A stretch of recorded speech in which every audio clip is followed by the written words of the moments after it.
Olá! Hoje a gente vai mergulhar numa questão bem espinhosa, que veio à tona depois de uma ação das forças americanas na Venezuela.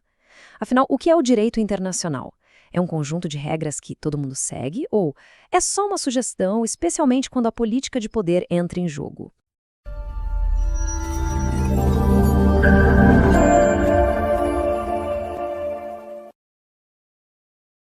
Então, vamos direto ao ponto. Do ponto de vista tático, a operação americana foi um sucesso, assim, impressionante. Mas, estrategicamente, abriu uma verdadeira caixa de Pandora. E a primeira pergunta que todo mundo fez foi: isso não violou o direito internacional? E talvez mais importante, essa lei ainda tem alguma validade? Para a gente entender essa história toda, vamos passar por alguns pontos. Primeiro, a vitória tática que gerou tudo isso. Depois, vamos dar uma olhada nesse tal de sistema frágil do direito internacional. Em seguida, como o poder acaba tomando o lugar das regras e, por fim, o recado que isso manda, que pode ser um aviso e não um convite. Vamos começar então pelo começo, o evento que disparou todo esse debate. É preciso entender que na execução a operação foi sem dúvida um sucesso. Mas o jogo estratégico, esse está longe de terminar. E o que ficou para trás é uma situação bem complicada e francamente perigosa.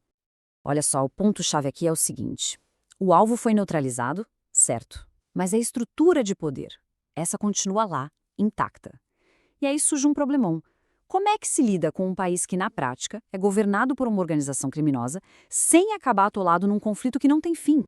E é exatamente aí que a gente entra no coração do debate. Porque para analisar essa ação, muita gente aponta o dedo e fala: e o direito internacional? Mas, vamos ser sinceros, o que é isso de verdade? Bom, na teoria, a ideia é bonita. O direito internacional seria a base da ordem mundial, sabe? Pensa nele como as leis de trânsito entre os países. A ideia é evitar batidas, manter tudo organizado. O problema é que, como a gente vai ver, tem muito motorista por aí que simplesmente ignora o sinal vermelho. Só que aí a gente bate de frente com a realidade. E a realidade é que não existe uma Constituição mundial. Não tem uma polícia global, nem um tribunal com poder de verdade para obrigar alguém a cumprir as regras. É tudo na base do voluntário. Um país assina um tratado hoje e amanhã pode simplesmente dizer: não quero mais brigar e sair. Essa citação aqui mata a charada. O Conselho de Segurança da ONU, que deveria ser o grande juiz, na verdade é um órgão político. As decisões são tomadas com base em política e interesses e não na letra fria da lei. É só pensar no poder de veto. Basta um dos grandes não gostar da ideia e pronto, nada acontece. Não importa o quão ilegal algo seja. E se a gente olha para a história, percebe que esse sistema sempre esteve por um fio. Teve ali um breve momento de otimismo, sabe? Logo depois da Guerra Fria, em 91, parecia que todo mundo ia colaborar. Mas não durou. Logo, potências como a Rússia começaram a chutar o balde, a desmontar os princípios básicos como o respeito pelas fronteiras de outros países. Pois é, essa erosão toda ao longo do tempo nos trouxe até aqui. E hoje, com as regras todas enfraquecidas, o jogo mudou e ficou bem mais perigoso. O que a gente vê hoje é basicamente um grupo de países, Rússia, China, Irã, que quer reescrever as regras do jogo global.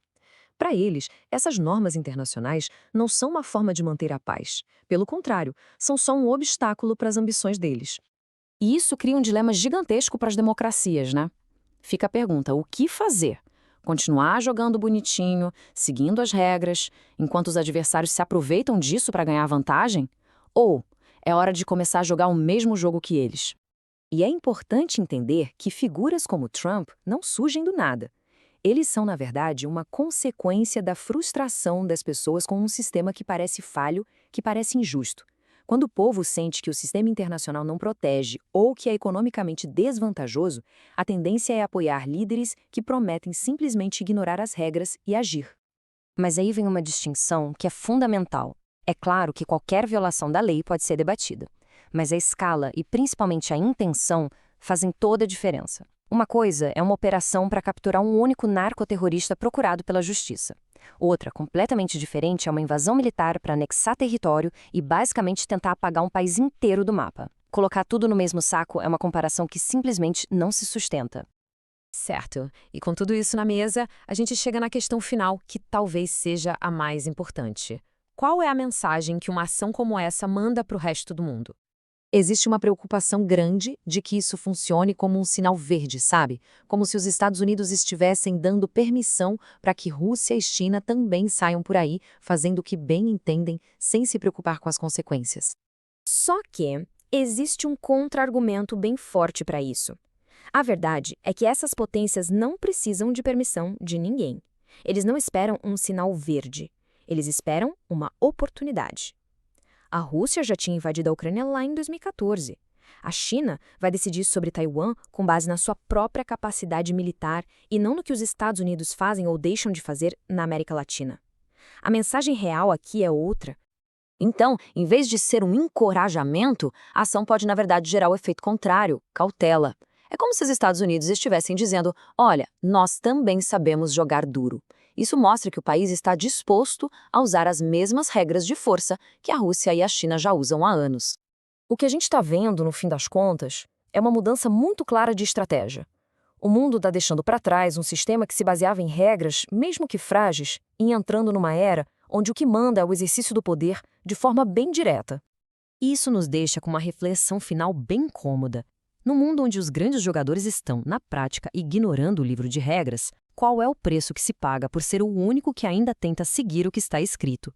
Esse é o grande dilema que vai moldar o futuro da ordem global.